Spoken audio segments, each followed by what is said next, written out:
அப்படின்னு ஒரு நியூஸ் வந்திருக்கு. நீங்களே சொல்லுங்க, இவ்வளோ பெரிய உடம்பு வச்சு ஓட முடியாது, நடந்து தான் போனேன்.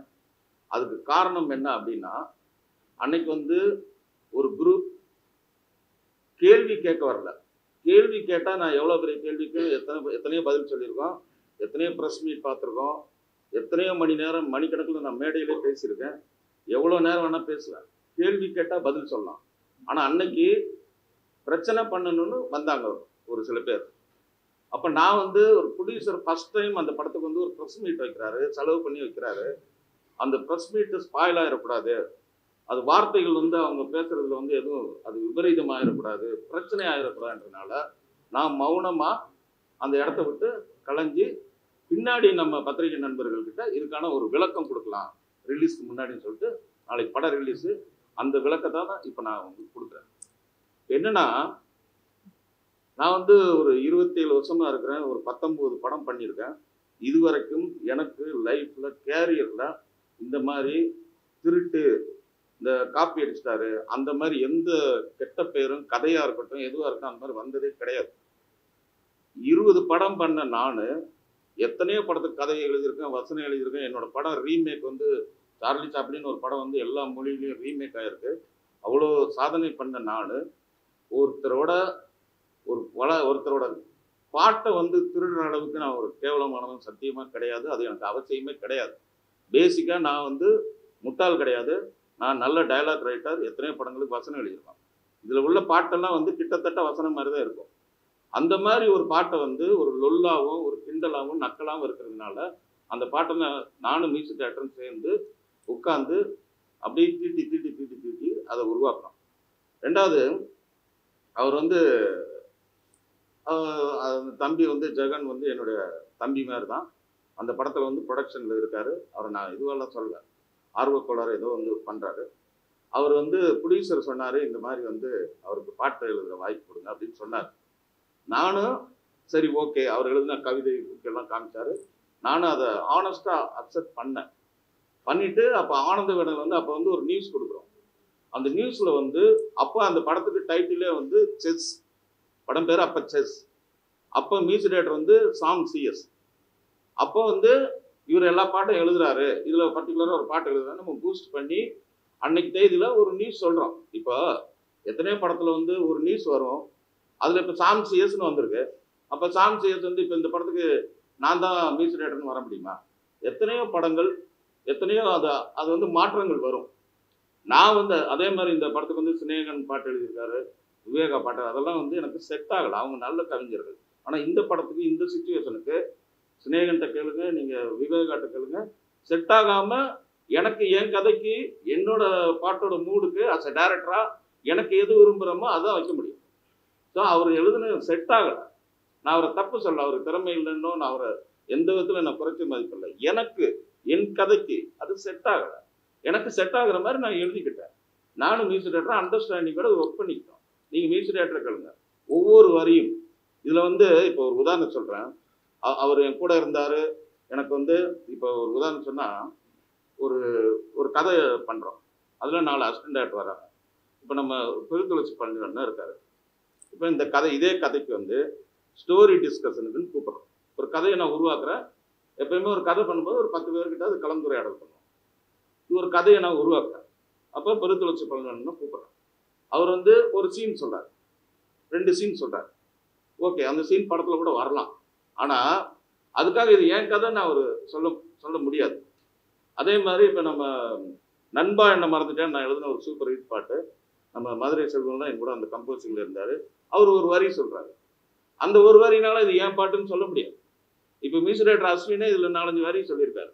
புட்டு புட்டு விற்கிறா சிட்டு சிட்டுன்னு சொல்லியிருக்காரு. இந்த வரிக்காக அவர் வந்து இந்த பாட்டை சொந்தம் கொண்டாட முடியாது. அது மாதிரி இவர் 1-2 வரிகள் சொல்லியிருக்காரு. நான் அது மறுக்கலை. 1-2 பாட்டில் வந்து 1-2 வரி சொல்லியிருக்காரு. ஆனால் இந்த படத்தில் அவரை நான் நடிக்க வச்சுருக்கேன். இந்த படத்தில் அவரும் எனக்கு சப்போர்ட் பண்ணியிருக்காரு, நானும் பதிலுக்கு அவருக்கு சப்போர்ட் பண்ணியிருக்கேன். ஆனால் பாடல் என்பது இதில் இருக்கிற ஒவ்வொரு வரியும் நான் இரவு பகலாக நான் வந்து வாட்ஸ்அப்பில் அனுப்பி நைட்டு 12 மணிக்கு, இப்போ கடைசியாக ரீரிகார்டிங் பண்ணும்போது கூட மியூசிக் டைரக்டர் வந்து ஒரு பாட்டு போடலான்னு சொல்லிட்டு அந்த பிரபுதேவத்தரோட டெட் பாடியில் ஒரு சாங் போடணும்னு சொல்லிட்டு நைட்டு 12 மணிக்கு அவருக்கு வந்து 4 கவிதை எழுதி அனுப்புகிறேன். 4 வரி தான் பாட்டு, ஆனால் 4 ஆப்ஷன்ஸ் அனுப்புகிறேன். நான் ஐம் நாட் ஏ ஃபூல். நான் வந்து எனக்கு தெரியும் இந்த படத்துக்கு இந்த கதையை வந்து 3 வருஷமாக உருவாக்குறேன். இதில் என்னென்ன பண்ணணும் எல்லாமே எனக்கு தெரியும். அதனால யாருக்கிட்டையும் வாங்கி அப்புறம் சார் நான் எல்லாத்தையும் லைஃப்பில் பார்த்தாச்சு. ஒரு சின்ன பையனோட லைஃப்பை வந்து அப்படி சுரண்டி அதை என் பேர் நான் பேசிக்காக பாடலாசிரியர் கிடையாது. அது என்னோட ஃபியூச்சரும் அது கிடையாது. நான் டைரக்டர். ஆனால் இந்த படத்துக்கு நான் பாட்டு எழுதியிருக்கேன். அப்படி நான் எழுதின பாட்டுக்கு இன்னொருத்தர் நான் பெற்ற பிள்ளைக்கு இன்னொரு பேர் போட முடியாது. அதுதான் இப்போ பிரச்சனை. ஸோ இந்த படத்தில் இருக்கிற எல்லா பாடல்களும் 4-5 வரிகள் வந்து ஜெகன் எழுதுனது உண்மை. 2 பாட்டில் 4-5 வரி எழுதியிருக்காரு. ஆனால் முழு பாடல்கள் அவர் எழுதலை. நான் இன்னும் ஆனஸ்டாக சொன்னேன், அந்த 2 பாட்டுக்கு வேணும் பேர் போட்டிருந்தேன். இல்லைண்ணே எனக்கு போட்டால் எல்லாம் நீங்கள் முதல்ல ஒரு ஸ்டேட்மெண்ட் சரி நான் சொன்னேன்றதுக்காக பண்ண முடியாது. நீ அதுக்கு ப்ரூவ் பண்ணலையே, நீ ஃபியூச்சரில் ப்ரூவ் பண்ணு. நீ புத்திசாலி இருந்தால் பின்னாடி ப்ரூவ் பண்ணி இதில் பண்ணலை. பண்ணாததுக்கு நான் அந்த கிரெடிட் கொடுக்க முடியாது. இப்போ நான் எப்பவுமே ரொம்ப லைஃப்பில் ரொம்ப அடிபட்டு வந்தவன். ஏட்டிக்கு போட்டின்னு ஒரு படம், அந்த படத்தில் நான் அசிஸ்டன்ட் டைரக்டராக ஒர்க் பண்ணேன். அந்த சூழ்நிலை காரணமாக என்னோட டைட்டிலில் வந்து முழு படம் ஒர்க் பண்ணி என் பேர் அசிஸ்டன்ட் டைரக்டர்னே வராது. நடிகர்கள் பேரில் என் பேர் போட்டாங்க, சின்ன சீன் நடிச்சேன்னு சொல்லிட்டு. அதுலேருந்து எனக்கு ஒரு வைராக்கியம். என் படத்தில் அசிஸ்டன்ட் டைரக்டராக ஒரு நாள் ஒர்க் பண்ணால் கூட அவங்க பேரை டைட்டில் கிரெடிட் போடுவேன். எனக்கு அதில் எந்த மைனஸுமே கிடையாது. ஆனால் இந்த ஒரு டைட்டில் கிரெடிட் வச்சு அந்த அசிஸ்டன்ட் டைரக்டருக்கு நாளைக்கு ஃபியூச்சரில் ஒரு படம் கிடைச்சா எனக்கு அது சந்தோஷம். ஸோ அந்த மாதிரி டைட்டில் கிரெடிட்டுக்கு வந்து நான் பயப்படுறவனே கிடையாது. இந்த படத்துலேயே ஆண்டின்னு சொல்லி ஒரு கிரியேட்டிவ் ஹெட், ப்ரொடியூசருக்கு வேண்டிய நண்பர், அவர் வந்து மகாராஷ்டிராவில் இருக்கார். அவர் பேரை போட மறந்துட்டேன். அதுக்கப்புறம் டிசைனருக்கு ஃபோன் பண்ணி சார் கிரியேட்டிவ் ஹெட் ஆண்டின்னு போடுங்க அப்படின்னு சொன்னேன். இது ஜெகனுக்கு தெரியும். ஸோ ஒருத்தரோட கிரெடிட்டை வந்து நான் எந்த காரணத்தை வேண்டும் அந்த உழைப்புக்கு தகுந்ததை கண்டிப்பாக கொடுத்துருவேன். இந்த படத்தை பொறுத்த வரைக்கும் ஆல் சாங்ஸ் ரிட்டன் பை சக்தி சிதம்பரம். இது என் கூட இருக்கிற பிரபுதேவாவுக்கு தெரியும், என்னோட மியூசிக் டைரக்டருக்கு தெரியும், எல்லாருக்கும் தெரியும். இது ஒரு படம் ஜெயிச்சுன்னா, ஒரு பாட்டு ஜெயிச்சுச்சுன்னா, ஒரு படம் ஜெயிச்சுன்னா இந்த பழுத்த மரத்தை கல்லடி அடிக்கிற மாதிரி இது என்னதுன்னு சொல்றது வந்து இது. அப்புறம் ஒரு சபையில் வந்து ஒரு பேட்டி கொடுக்கறது என்னென்னமோ பேசிட்டு தெரியுறாப்பா அந்த தம்பி. எனக்கு என்ன பயமா இருக்குன்னா, அப்புறம் சொல்லியிருக்காரு அவருக்கு தத்தகாரம் கூட தெரியாதுன்னு இருக்காரு. எனக்கு 20 படம் பண்ணியிருக்கேன், எத்தனை பாட்டு ஹிட் பாட்டு கொடுத்துருக்கேன், ஆசைப்பட்ட எல்லாத்தையும் காசு இருந்தாங்களோ அது டியூனே வேற. நாங்கள் தான் அதை டியூனுக்குள்ளே நானும் தேவா சார் கொண்டு வந்து ஒரு புது கவிஞரை வச்சு அது பண்ணோம். தத்தகாரம் எனக்கு தெரியாதுன்னு ஒரு டைரக்டர், இத்தனை படம் பண்ண டைரக்டரை பற்றி சொல்கிற இந்த தம்பியை நாளைக்கு எந்த டைரக்டர் கூப்பிடுவாங்க? எனக்கு வருத்தமாக இருக்குது. எனக்கு நிறைய டேரக்டர் ஃபோன் பண்ணாங்க, டேரக்டர் யூனியன்லேருந்து ஃபோன் பண்ணாங்க. என்ன சக்தி சார் உங்களை பற்றி இந்த மாதிரி சொல்கிறாங்க, விடுங்க சின்ன பையன் ஏதோ சொல்கிறாப்பா அப்படின்னு தான் நான் அது பெருந்தன்மையாக எடுத்துக்கிட்டேன். அவருக்கு தத்தகாரத்தை பற்றி தெரியாது. அப்புறம் எங்கள் ப்ரொடியூசர் வந்து 8 கோடி ரூபாயில் படம் பண்ண சொன்னார், இவர் 15 கோடி ஆக்கிட்டாரு. அதனால வந்து அதை வந்து இல்லைன்னா படத்தை வந்து அவர் நிறுத்திடுவார். அதனால தான் இப்போ அப்போ சொல்லாமல் ஏன் அப்போ சொல்ல வேண்டியதானே அப்படின்னு கேட்டால், நான் என்ன மெட்ராஸில் தானே இருக்கேன், அமெரிக்காவில் இருக்கேன், வீட்டுக்கு வந்து சட்டையை பிடிச்சி சண்டை போடு, ஏன் மீடியாவில் இப்படி சொல்லிட்டு இருக்க? நான் இங்கே தானே இருக்கேன், நீ எழுதுனல்ல, வீட்டுக்கு வா, ஏன் சார் இப்படி பண்ணி கேளு, ஏன் இப்படி பின்னாடி வந்து பேட்டி கொடுத்துட்டே இருக்கிற? உண்மையிலே நீ அதை எழுதியிருந்தா வீட்டுக்கு வந்து நேரடியா நான் தான் எழுதுனேன்னு ஆர்த்தண்டிக்கா சொல்ல வேண்டியதுதானே? சொல்ல முடியாது. ஏன்னா அதுல உண்மை இல்லை, அதான் உண்மை. அதனாலதான் இந்த மாதிரி பேட்டி கொடுக்கறது, பத்திரிக்கை அவருக்கு வேண்டிய ஒரு 4-5 பேரை செட் பண்றது, அதுக்கு ஒரு கமெண்ட்ஸ் போடுறது, இதெல்லாம் ரொம்ப கீழ்த்தரமா இருக்கு, ரொம்ப மனசு வருத்தமா இருக்கு. நீ போராடி ஜெயிச்சு வா, நீ உன்னோட இதை அப்படி. நான் சத்தியமா என் குழந்தை மேல ஆணையா சொல்றேன், இன்னொருத்தர் எழுதின பாட்டுக்கு நான் கண்டிப்பா பேர் போடலை. இது வந்து என்னை சேர்ந்த எல்லாருக்கும் தெரியும். நான் அந்த சாகிற வரைக்கும் சினிமாவில் இருப்பேன். I love cinema. அந்த மாதிரி ஒரு 3rd கிரேடான கேரக்டர் நான் சத்தியமா கிடையாது. ஒரு பேர் போடுறதுல எனக்கு இது கிடையாது. ஆனா இதையே ஒரு நாகரிகமா என்கிட்ட வந்து பர்சனலா ஏதாவது கேட்டிருந்தா கூட ஏதாவது நீ மீடியாவை கூப்பிட்டு நீ அசிங்கப்படுத்துறது, அப்புறம் வந்து 8 கோடி படத்தை வந்து 8 கோடி எப்படிங்க 15 கோடி ஆக்க முடியும்? எனக்கு இது வரைக்கும் அந்த மாதிரி ஏதாவது கெட்ட பேர் இருக்கா? சக்தி சிதம்பரம் வந்து ஒரு ஷார்ட் டைம்ல படத்தை முடிச்சிருவாரு, ஒரு காமெடி படம் எடுக்கும், இதுதான் நான் வாங்கியிருக்கேன். படம் வந்து 18-19 படம் பண்ணியிருக்கேன், 10 படம் ஹிட்டு, 4 படம் ஆவரேஜ், 4 படம் ஃபிளாப். ஸோ ஒரு லைம் லைட்ல இருந்துகிட்டே இருக்கேன். என் கூட இருக்க நிறைய டேரக்டர் இல்லை, ஆனால் இன்னைக்கு நான் படம் பண்ணிட்டு இருக்கேன். நான் உழைச்சிக்கிட்டே இருக்கேன், நான் ஓயிறதே இல்லை. என்னைய வந்து சும்மா வந்து ஒரு ஒரு ஒரு இதில் உட்காந்துக்கிட்டு அப்படியே வந்து பேட்டி கொடுக்குறது, இந்த மாதிரி இதெல்லாம் வந்து மனசு ரொம்ப கஷ்டமா இருக்கு. இதை நான் உங்களோட ஷேர் பண்ணிக்கிறதுக்காக தான் உங்களுக்கு நான் வர சொல்லிட்டேன் சார். இதுதான் சார் உண்மையை நடக்கும். எது சார்? அதான் சார் 4 பேர் வந்து இப்போ நீங்கள் கேட்குறீங்கல்ல, இது நாகரிகமான கேள்வி. அதுக்கு முன்னாடி நான் அங்கே போகிறதுக்கு முன்னாடி ஒரு ரூமில் வச்சு என்கிட்ட நிறைய கேள்வி கேட்டாங்க. அதுக்கு நான் நாகரிகமாக பதில் சொன்னேன். அவங்க வந்து நின்னதை ஒரு சத்தம் கொடுத்து ஒரு சவுண்டு கொடுத்து ஏதோ பிரச்சனை சார், கேள்வி கேட்கல சார், அவங்க பதில் சொல்றாங்க சார். அப்ப நான் என்ன சார் இப்ப நான் விளக்கம் இப்ப நான் கொடுக்குறேன். அதனாலதான் நான் அங்கிருந்து வந்தது என்னன்னா, அது வார்த்தை தடிப்பா இருக்கு சார். அவங்க விட்ட தகராறு பண்ற மூடுல இருந்தாங்க சார். உங்களுக்கு தெரிஞ்சிருக்கும் சார், நீங்க அந்த பாடியில அங்க கை இப்படி வச்சுட்டு ஒருத்தர் அப்படின்னு சொல்றாரு சார். நான் அதுக்கு வரல சார், நான் அதுக்கு வரல. எனக்கு அது நோக்கம் இல்லைல்ல. நான் படம் பண்றேன், நான் தொடர்ந்து படம் பண்ணிட்டே இருக்கிறேன், நான் அதுதான் நோக்கம். அது அப்படின்னு நான் கொடுத்துருப்பேன் சார். சார் நான் நல்ல மூடில் ஒரு ப்ரொடியூசர் வந்து ப்ரெஸ் மீட் வைக்கிறாரு, படம் 4 நாளில் ரிலீஸ் ஆக போகுது, 3 வருஷம் கழிச்சு என் படம் ரிலீஸ் ஆகுது, ஒரு சந்தோஷமா ஒரு கல்யாண வீடு மாதிரி இருக்கு சார். அது ஒரு கருமாதி வீடாக ஆக்கக்கூடாதுன்றதுனால தான் சார் நாகரீகமாக அதை பெருசாக்க. அதுக்கு ஒரு மாதிரி கைகலப்பாக இருக்கும், ஒரு கலகலப்பான இடம் கைகலப்பு ஆகக்கூடாதுன்றதுனால தான் நான் அமைதி காத்து மௌனமாக வந்துட்டேன் சார். தயவு செஞ்சு புரிஞ்சுங்க. உங்கள் எல்லாரும் நான் லவ் பண்ணுறேன், நான் எல்லாரும் எனக்கு நண்பர்கள் சகோதரர்கள் எல்லாமே இதில் இருக்கீங்க சார். நான் சத்தியமாக அங்கேருந்து வாக் அவுட் பண்ணலை, நான் அமைதி காத்து ப்ரொடியூசருக்கு ஆதரவு சொல்லிட்டு தான் வந்தேன் சார். தப்பாக நினச்சிட்டாங்க. எனக்கு ஒரு மாதிரி இத்தனை படம் பண்ணிட்டு என்னை இப்படி கேட்குறதே எனக்கு வருத்தமாக இருக்குது. கேட்கலாம், கேள்வி கேட்கலாம், இனி ஒரு மாதிரி ஹராஸ் பண்ணுற மாதிரி ஒரு ராக்கிங் பண்ணுற மாதிரி ஃபீல் ஆச்சு எனக்கு உண்மையிலே. அதனால தான் அந்த இடத்த விட்டு நான் மௌனமாக கலந்து வந்துட்டேன். ஆனால் 2-3 நாள் இதுக்கு விளக்கம் கொடுக்கணும்னு சொல்லிட்டு அதான் இன்னைக்கு தம்பிகிட்ட சொல்லி நான் எல்லாரையும் சந்தித்து இதுக்கான விளக்கம் கொடுக்குறேன்னு சொல்லி அதுக்கான விளக்கத்தை நான் கொடுத்துட்டேன் சார். தயாரிப்பாளர் வந்து அவருக்கு தெரியும் சார். அப்படி இல்லைன்னு நான் என்ன சொல்றேன்னா, அவர் டைட்டில் அவரே மாற்றிருப்பாரு. அவரோட ஈபி தானே சார் அவரு. அப்படி ஒருவேளை அவர் எழுதிந்து அவர் மாற்றிருப்பார்ல சார். அவருக்கு தெரியும் சார், அவருக்கு தெரியும்ல, அவருக்கு என்னோட திறமை தெரியும்ல சார். இந்த தயாரிப்பாளர் பாம்பேல போய் அவர்கிட்ட நான் கதை சொல்றேன். நைட்டு 11 மணிக்கு கதை கேட்குறாரு. டயர்டாக வந்து என் ரூமுக்கு வந்து கதை கேட்டாங்க. பாம்பேல போய் தங்கினேன். காலையில் அவர் ஆஃபீஸில் பார்த்தேன். நான் நைட்டு வந்து கதை கேட்குறேன்னு 7 மணிலேருந்து வெயிட் பண்ணி 11 மணிக்கு வந்து என் ரூமில் வந்து கதை கேட்குறேன் ஒரு 4 நண்பர்களோட. நான் என்னடா நைட்டு 11 மணிக்கு கேட்குறாரு என்னன்னு சொல்லிட்டு ஃபுல் சார்ஜ் இறங்கிடுச்சு. சரின்னு சொல்லி ஃபுல் சார்ஜ் ஏற்றிட்டு திருப்பி 2 மணி நேரம் கதை சொன்னார். ஃபுல் கதை கேட்டு அவர் விழுந்து விழுந்து சிரிச்சுட்டு அவர் சொன்ன வார்த்தை, சார் இவ்வளோ டயர்டில் நாங்கள் சிரிக்கிறோம், ஆடியன்ஸ் இதே மாதிரி சிரிச்சிட்டாங்கன்னா படம் ஹிட், இந்த படம் நான் எடுக்கிறேன் சார். என் திறமை மேலே அவ்வளோ அசாத்திய நம்பிக்கை. அவர் சொல்லுவார், சார் நீங்கள் இந்த உடம்பு வச்சுட்டு நீங்கள் ஓடுறது ஆடுறது இதெல்லாம் பார்க்கும்போது எனக்கு ரொம்ப மகிழ்ச்சியாக இருக்குது சார். நான் கூட எல்லாம் சக்தி சம்பராக லேசியாக இருப்பேன், பயங்கர ஸ்பீடாக இருக்குங்க சார்னு. என்னை வந்து இப்போ நான் இங்கே வர்றதுக்கு முன்னாடி கூட நாளைக்கு நம்ம தேட்டருக்கு எல்லாம் போகிறோம், என் கூட ரொம்ப என்னை வச்சு அடுத்து படம் பண்ணுவார். ரொம்ப சந்தோஷமான மனநிலையில் இருக்கார் அவர். சார் இந்த படம் தமிழ்நாடு அவரே ரிலீஸ் பண்ணுறாரு. ஏன்னா படம் அவருக்கு அவ்வளோ பிடிச்சிருக்கு. என்கிட்ட படம் பார்த்துட்டு அவர் சொன்னது, நீங்கள் சொன்னது கூட நல்லா எடுத்துருக்கீங்க சக்தின்னு சொன்னார். நீங்கள் அவர்கிட்ட இது கேட்க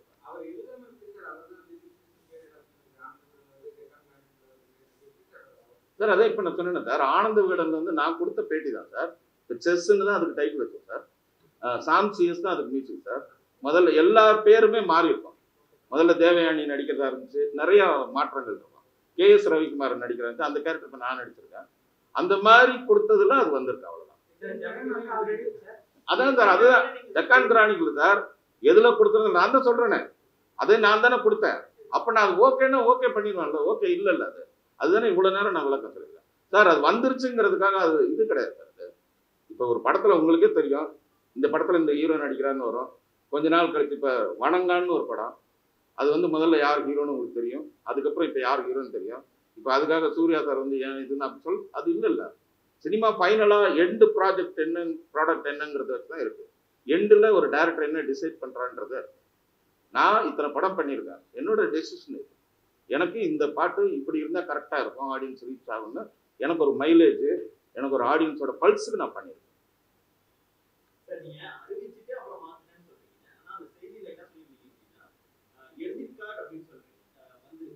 அதான் அது அது ஸ்லிப்பில் வர்றதா சார். அது இவ்வளோ அக்யூரேட்டா தலைவா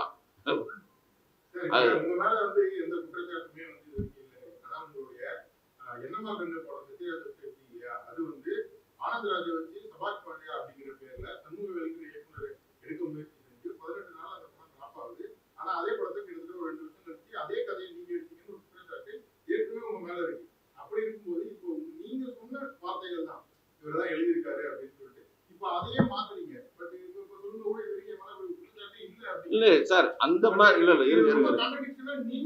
அந்த இல்ல தலைவா வரும் ஒரு இல்லைண்ணா அப்படி நான் வந்து அது மாதிரிலாம் வரும்.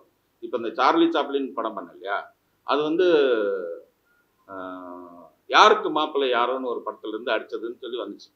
யாருக்கு மாப்பிள்ளை யாரோல ஒரு 4 சீன் தொடர்ச்சியா வரும். எல்லா படமுமே ஏதாவது ஒரு ரிசம்பிளன்ஸ் வரும். அதை எதை ப்ரூவ் பண்ணியிருக்காங்களா? சொல்லதானே செஞ்சாங்க. அது ப்ரூவ்டு அப்படின்னா அதை நிறுத்திருப்பாங்களா சார்? அந்த மாதிரி விமர்சனங்களை நம்ம தாண்டி தான் சார். நீங்க நான் அந்த மாதிரியே விமர்சனமே வரல அப்படின்னு நான் சொல்றேன். ஆமா, இங்கிலீஷ்காரன் கூட கொடுத்து இல்ல சரி.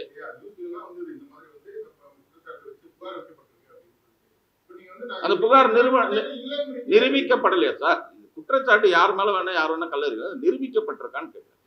அது நிரூபிக்கப்பட்டு இல்ல இது அவரோட கத்தின்னு ஒரு படம் வந்துச்சு, அதுல ஒரு இது வந்து தெரியும் அவரோட கதைன்னு சொல்லி அது அதுக்கு செட்டில்மெண்ட் அந்த மாதிரி ஆயிருக்கான்னு கேட்குறேன். இப்போ சர்க்காருன்னு அந்த மாதிரி ஆகலை எனக்கு. நான் 90% பாசிட்டிவ் வைப்ரேஷன்ல பிறந்தேன். காமெடி படம் பண்றான், யாரையும் கட் பண்றது அந்த மாதிரி நமக்கு நோக்கம் கிடையாது. யாரோ ஒருத்தர் நம்ம மேல கல் எறிவாங்க, அதுக்கு நம்ம கவலைப்பட்டுட்டு இருந்தா அடுத்த ஸ்டெப் போக முடியாது. எனக்கு எவ்வளோ அப் அண்ட் டவுன்ஸ் இருந்துருவாங்க. நீங்க யோசிச்சு பாருங்க, காவலன்னு ஒரு படம் பண்ணோம், அதுல அப்படியே பெரிய சர்க்கிள் நான் சேர்த்து சின்ன சின்ன காசெல்லாம் மொத்தமா விட்டோம். திருப்பி டைரக்டர் ஆகி போராடிக்கிட்டே இருக்கேன். ஸ்டில் நான் போராடி ஏதோ ஒன்று பண்ணிக்கிட்டே தான் இருக்கேன். அதுல சில நீங்க சொன்ன மாதிரி வரதான் செய்யும். அதுக்காக நம்ம ஃபேஸ் பண்ணி தான் எப்படி அதான் நான் சொல்றேன்ல. இப்ப அவருக்கு நான் ஏற்கனவே அந்த மாதிரி ஒண்ணு சொல்லியிருக்கோம். அவரு கூட இருந்து 2-3 வரி சொல்லியிருக்காரு. அதெல்லாம் நான் இல்லைன்னு சொல்றேன். நான் மொத்த பாடல்கள்னு போட முடியாதுன்னு தானே இப்ப பிரச்சனை சார். அவரு இல்ல சார், அவர் வந்து இந்த கான்ட்ரவர்சிக்குள்ளே வரமாட்டார் சார். பிரபுதேவா உங்களுக்கு தெரியும், அது அவர் தான் எழுதினாருன்னு ஒரு மேடையில் வச்சு அப்படி சொல்ல முடியாது. அவரு ப்ரொடக்ஷன் இல்ல அப்படி இல்லை சார். சார் ஒரு பப்ளிக் ஸ்டேஜில் வச்சு அவரை இது பண்ணி அப்படி ஏற்கனவே அங்கே பிரச்சனை போயிட்டு இருக்கு. அப்புறம் திருப்பி அவரை கத்துவாங்க. அவர் அந்த சவுண்டை அவர் வந்து அதை ஆஃப் பண்ணி அடுத்த மூடுக்கு எடுத்துட்டு போயிட்டு இருக்காரு. அதை கூட நான் வெளியில வந்து வீடியோவில் தான் பார்த்தேன். நான் வெளியில வந்துட்டேன். அவர் வந்து அதை கொஞ்சம் கூல் பண்ணி அவர் ஏதோ ஒரு வார்த்தை சொன்னார், இது பேச வேண்டிய இடம் இல்லைன்னு சொன்னதுக்கு அதுக்கே கத்துனாங்க. அதுக்கப்புறம் அவர் ரூட்டை மாற்றி போயிட்டாரு. மேக்சிமம் பிரபுதேவா சார் வந்து அந்த அந்த எதுக்கு வம்பு அப்படின்னு தான் பார்ப்பேன். அப்படிதான் பாட்டு 2 பேர் எழுதுறாங்கன்னா 2 பேர் பேரையும் போடுறது அப்படிங்கிறது தான் வழக்கம், மரபு. அதுதான் ரூல்ஸ், திரையுலகில் அப்படிதான் பயன்படுத்துவாங்க. தமிழ் ஆங்கிலம் கலந்த பாடல்கள்ல தமிழ் பாட்டை வரையில் எழுதுறவங்க பேரும் ஆங்கில வரியில் எழுதுறவங்க பேரும். இல்லைண்ணா ஒரு நிமிஷம். நீங்க வந்து 4 வரி எழுதியிருக்காரு, 5 வரி எழுதியிருக்காரா இல்லையா? எழுதியிருக்காரு, நீங்க ஒத்துக்கிட்டீங்க. இல்ல இருங்க அண்ணா இருங்க மரபு இதுல வந்து என்ன இருங்க ஒரு நிமிஷம். எனக்கு அது கரெக்டா இருந்துச்சுன்னா நான் பண்ணிருப்பேன்ல. இது என்னோட படம் தானே, நான் தானே டைரக்டர். இல்ல இது நீங்க வேணும்னா இப்படி பேசுறீங்கன்னா அது இல்ல தலைவா, இப்படி எப்படி வேணாலும் கேள்வி கேட்கலாம். இல்ல தலைவா, நான் எப்படி எல்லாமே இல்ல அப்படி அதுக்குதான் நான் விளக்கம் சொன்னேன். இப்ப அவர் வந்து ஒரு சீன் சொன்னாரு, அதுக்காக அவர் பேர் போட முடியுமான்னு கேட்டேன். அவ்வளவு டீட்டெயிலா சொன்னாரு. எது அவர்கிட்ட தான் கேட்கணும். அவரோட பிரஸ் மீட்ல எழுதியிருக்காரு. அவரே ஒரு பேட்டியில சொல்லியிருக்காரு, ஜிஹெச்ல குத்துறாங்க ஊச்சி அது வந்து டைரக்டர் அவங்க காலேஜ்ல எழுதின பாட்டுன்னு அவரே சொல்றாரு. இல்ல அது இப்ப அது இல்ல. நான் வந்து இந்த படத்துக்கு என்ன நியாயமா டைட்டில் கிரெடிட் கொடுக்கணுமோ அது கொடுத்து என்னோட சார் இந்த படத்தை நம்ம கஷ்டப்பட்டு உருவாக்கி ஒரு பேரை கொண்டு வந்து நம்ம பண்றோம் சார். இதுல எனக்கு எத்திக்ஸ் இருக்குல்ல சார், நான் என் எத்திக்ஸ் படி நான் கரெக்டா சொல்றேன். இது நான் அப்படின்னா பண்ண மாட்டேன். நான் கண்டிப்பா இது வரைக்கும் எனக்கு அந்த மாதிரி அந்த வேற ஒருத்தர் எழுதின பாட்டை என் பாட்டுன்னு அந்த மாதிரி அது இதுவே இல்லை சார். அது கொஞ்சம் நம்புங்க ப்ளீஸ்.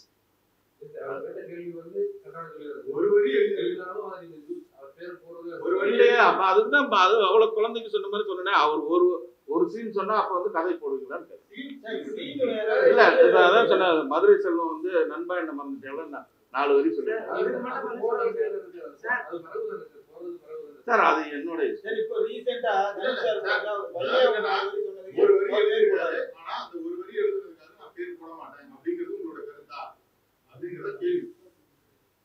இல்ல சார், இது எனக்கு புரியல சார். ஒரு வரி எழுதியிருக்காங்க ஒத்துக்கிறேன். அப்ப பாட்டுல வந்து ஒரு வரி எழுதியவர்னு போடணுமா? இந்த பாடலில் ஒரு வரி எழுதியவர்னு போடணுமா? இல்லங்க, பயன்படுத்துறதுக்கு நான் ஒரு படத்துல நடிக்க வைக்கிறேன், அவருக்கு அதுக்கு வேற மாதிரி ஒரு பரிகாரம் செய்யறேன்ல சார். இந்த படத்துல பெரிய கேரக்டர் நடிக்க வச்சிருக்காரு, கேரியர்ல பெஸ்ட் கேரியர் நடிக்க வச்சிருக்காரு. அண்ணே இல்லண்ணே, ஒரு விளக்க இது பண்றேன், திருப்பியும் அது கான்ட்ரவர்சி.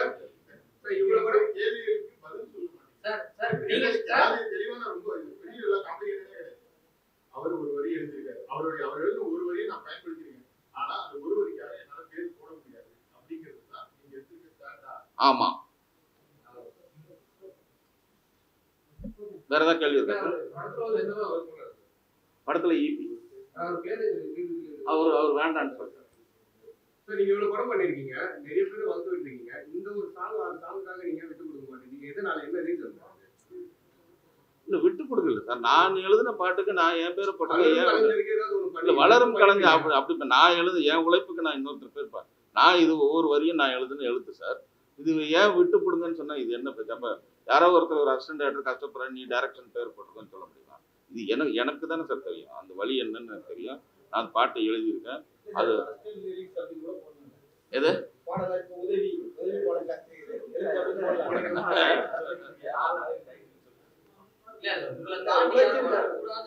என்னை தாண்டி வரக்கூடாதுன்னா என்னென்ன வணக்கம் அப்படியா?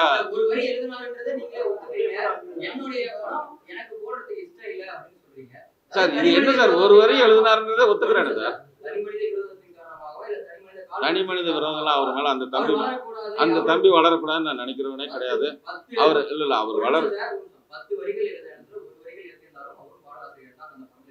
அப்படி இருக்கும்போது 9 வரி எழுதுன நான் பெருசு, ஒரு வரி எழுதுன சின்னது நீங்க உங்களுடைய பாயிண்ட் ஆஃப் வியூல சொல்றீங்க. ஆனா எழுதுனது எங்களை பொறுத்த வரைக்கும் 2 பேரும் பாராசிரியர் தான் அப்படின்றது எங்களுடைய கருத்து. அது போல உங்களுக்கு விருப்பம் இல்லை அப்படின்றப்போ உங்களுக்கு வந்து அதை தாண்டி அவர் வளரக்கூடாது, என் பேர் தான் இருக்கணும்னு நீங்க நினைக்கிறீங்களா? அவர் வளரக்கூடாதுன்னு நான் சொன்னேன். இல்ல கேக்குறேன், எனக்கு விருப்பம் இல்ல இல்ல நீங்களா தான் சொல்றீங்க அவர் வளரக்கூடாதுன்னு. அந்த அவர் இல்ல சார் இல்லங்க, இதனால வளர்றதுன்னு இல்லைங்க. வளர்றதுங்கிறது அவரு சார் வளரக்கூடாதுன்னு நான் அந்த மாதிரி அந்த தம்பி எனக்கு வேண்டியவர், எனக்கு ப்ரொடக்ஷன்ல வந்து நிறைய ஹெல்ப் பண்ணியிருக்காரு. நிறைய விஷயத்த நான் அவர் மூலமா வந்து ப்ரொடியூசர் கிட்ட வந்து இப்படி பண்ண தம்பி, ஒரு டப்பிங் ஆர்டிஸ்ட் கூட ஒருத்தர் முதல்ல ஃபிக்ஸ் பண்ணோம், இது நீ பேசணும்னு எனக்காக பேசி கொடுத்துருக்காரு. நிறைய பண்ணிடுறேன், அண்டர்ஸ்டாண்டிங் இருக்கு. இந்த ஒரு விஷயத்துல நான் இந்த எல்லா பாடலும் எழுதியிருக்கேன். இந்த படத்துல சோலோ கிரெடிட் என்னோடதுங்கிறது என்னோட இது, அவ்வளவுதான்.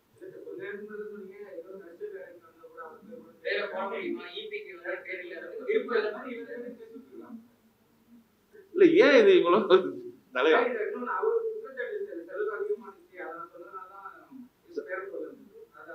சரி, இப்போ 7 கோடி ரூபாய் படத்தை வந்து 15 கோடி ரூபாய் ஆக்குறதுன்றது தலைவர் ஒரு நிமிஷம். 7 கோடி ரூபாய் படத்தை 15 கோடி ரூபா நான் ஆக்குற வரைக்கும் என்ன பண்ணிட்டு இருப்பாங்க? சும்மா இருப்பாங்களா? சொல்லுங்க சொல்லுங்க. ஒரு ஈபி வந்து சும்மா இருப்பாரா? 8 கோடி ரூபா நான் எக்ஸ்டெண்ட் பண்ற வரைக்கும் 1 லட்ச ரூபா எக்ஸ்ட்ரா போனாலே சினிமாவில் எவ்வளவு கேள்வி இருக்குன்னு வருது. ஒரே ஒரு நாள் ஜான் விஜய் வந்து குற்றாலத்துல ஷூட்டிங்ல வந்து பயங்கர மழை. ஆக்சுவலி இதுல நிறைய ஆர்டிஸ்ட் 18 ஆர்டிஸ்ட். ஜான் விஜய் வந்து அன்னைக்கு சும்மா உட்கார வேண்டிய சூழ்நிலை ஆயிடுச்சு. ஏன்னா நாங்கள் வெளியில அவுட்டோர்ல எடுக்க வேண்டிய சீனை வந்து அன்னைக்கு காம்ப்ரமைஸ் பண்ணி கொஞ்சம் சீனை மாற்றி இன்டோருக்கும், ஏன்னா மழை பெய்யறதுனால மாற்றிட்டோம். மாற்றுறதுனால சில பேர் சும்மா உட்கார வேண்டியதா இருக்கு, சில பேர் பேக்கேஜில் வந்துடுறாங்க. ஜான் விஜய் வந்து பெர் டே பேசிஸில் வர்றாரு, அவருக்கு ஒரு நாளைக்கு 1 lakh, அவரு சும்மா உட்காந்துருக்காரு. இதை வந்து ஃபோட்டோ எடுத்து ப்ரொடியூசருக்கு அனுப்பி 1 lakh லாஸ் ஆகிடுச்சுன்னு சொல்லி ப்ரொடியூசர் எனக்கு மெசேஜ் போட்டு வாட் ஹேப்பன்ட்டு அனுப்புகிறாரு. சார் இந்த மாதிரி அதுக்கப்புறம் நான் நைட்டு ஷூட்டிங் முடிஞ்சதுக்கப்புறம் அவர்கிட்ட ஏன்னா ஒரே வரியில் சொல்ல முடியாது. இல்லை சார் இன்னைக்கு எடுக்க வேண்டிய சீன் எடுக்கல, சீன் மாற்றிட்டோம், இல்லைன்னா நம்ம எல்லாம் சும்மா உட்காந்துருக்கணும், ஒரு நாளைக்கு 5 லட்ச ரூபா வேஸ்ட் ஆகும். 5 லட்சத்தை கம்பேர் பண்ணும்போது 1 லட்சம் வரும். இவ்வளோ பர்ஃபெக்டாக இருக்கிறவங்க 7 கோடி படத்தை 15 கோடி ஆக்குறதுக்கு சும்மா இருப்பாங்களா? சார் இந்த படத்தோட ப்ரொடியூசர் ஃபர்ஸ்ட் நான் சொன்ன பட்ஜெட்டை விட அவரே இப்போ முதல்ல வந்து கதை சொல்லும்போது யோகி பாபு கிடையாது. நான் சொல்கிறேன், இது ஒரு